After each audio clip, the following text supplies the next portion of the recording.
bisa gue rangkum ya, artinya sebenarnya manajemen Persib itu nggak cuma membangun klub tapi membangun brand nggak sih? Ya itu yang, dan dulu gue sempat ngobrol sama beberapa petinggi Persib waktu awal Pak Glenn masuk ya gitu kan. Gue juga mau nanya-nanya kan, dulu kan selalu ngomongin pengusaha ini motivasinya politik atau enggak sih? Karena memang banyak klub di Indonesia tuh investornya selalu tentang politik gitu kan. Nah, mereka ceritain gitu kan bahwa kenapa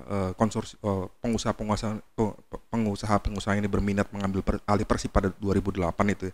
Karena memang artinya gini, kita tuh nggak kosongan doang cuma tentang setor uang kemudian kita ini, tapi kita menyadari potensi besar dari Bobotoh.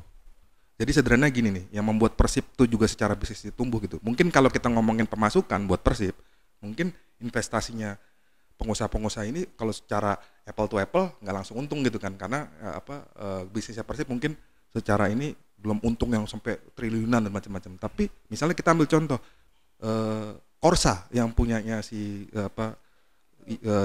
Tanuri Bersaudara, iya kan gitu kan. Dia cerita gitu kan. Begitu gue masuk ke Persib gitu kan, kemudian peningkatan penjualan Korsanya luar biasa di Jawa Barat. Dan yang hebatnya memang menurut dia gitu ya, dan gue ngakuin gitu ya.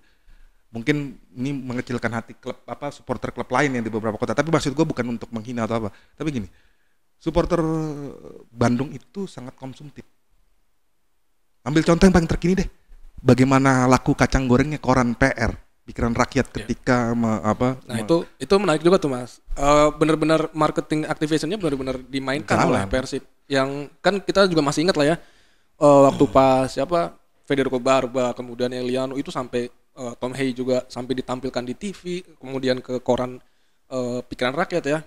Terus juga apa sih namanya tuh yang TV apa tuh? Radio juga. Ya, itu kan memang benar-benar ya buat gue mind blowing dan kreatif banget sih. Dan Bandung dari dulu memang terkenal dengan salah satu kota kreatif di Indonesia, dan itu kan lo bolak-balik Bandung nih ya, lo tahu sendiri kan bagaimana artinya kita ngomongin musik ya. Bagaimana mereka fanatik dengan band-band lokalnya gitu kan, ketika pas band bikin album indie, semua beli rekaman fisiknya gitu kan. Sama dengan situasi dengan Persib, apapun tentang Persib pasti dibeli.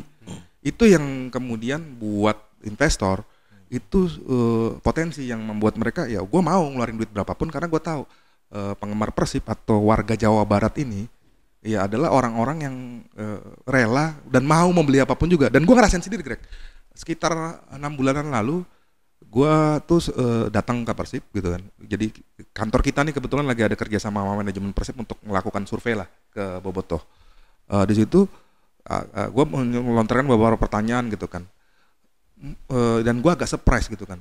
Jadi Persib waktu itu mencoba program loyalitas lah ya, artinya membeli paket dengan harga yang rupiahnya nggak kecil gitu kan. Planet Persib ya kalau nggak salah ya. Gitu kan. Paspor Persib sebenarnya. Planet. Awalnya Planet. Tapi mereka punya paspor Persib juga kan ya? Oh mungkin itu yang dua. Itu KTA-nya kali ya? Saya juga kurang tahu. Nah itu, gue tadinya mikir mana mau nih orang-orang ini bayar ya gitu. Gue dari awal datang dari ibu kota ke sana, apa iya mau? Begitu di sana gue survei gini, mereka mau apa melakukan itu, dan itu modal besar buat Persib. Jadi ini yang mungkin jadi pelajaran buat klub lain ya, bahwa memang ya Persib ini kenapa bisa jadi seperti sekarang menurut gue proses panjang 2008 gitu kan, bukan sulap gitu kan. Mungkin bisa gue simpulkan ya ternyata memanage klub sepak bola di Indonesia itu tidak hanya serta-merta tentang investasi lu taruh terus kemudian lu tinggal, tapi harus membangun koneksi dengan supporter. Bagaimana membuat supporter itu bisa mencintai klub itu tanpa ya mungkin bisa dibilang effortless lah. Artinya sekarang effortless ya, dulu mungkin effort banget. Maksudnya gue gini, ketika Persib meluncurkan apapun program itu udah pasti dimakan sama Bobotoh.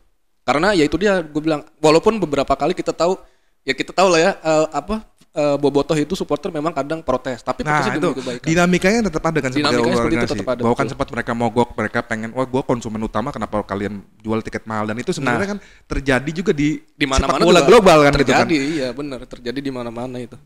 Bagaimana misalnya klub Inggris gitu kan, ya MU gitu kan, tiketnya mahalnya minta ampun gitu, supporter kan ampun kita nggak bisa nonton lagi gini. Nah di sini juga terjadi, tapi Persib menurut gue sedikit dari klub Indonesia bisa memaintain itu, gitu kan. Akhirnya gitu misalnya ada rio protes dari supporter Bobotoh gitu, tapi mereka bisa rangkul dan kemudian cari solusi bareng, yang artinya secara bisnis juga akhirnya Persib bisa jalan dan Bobotoh bisa nyaman.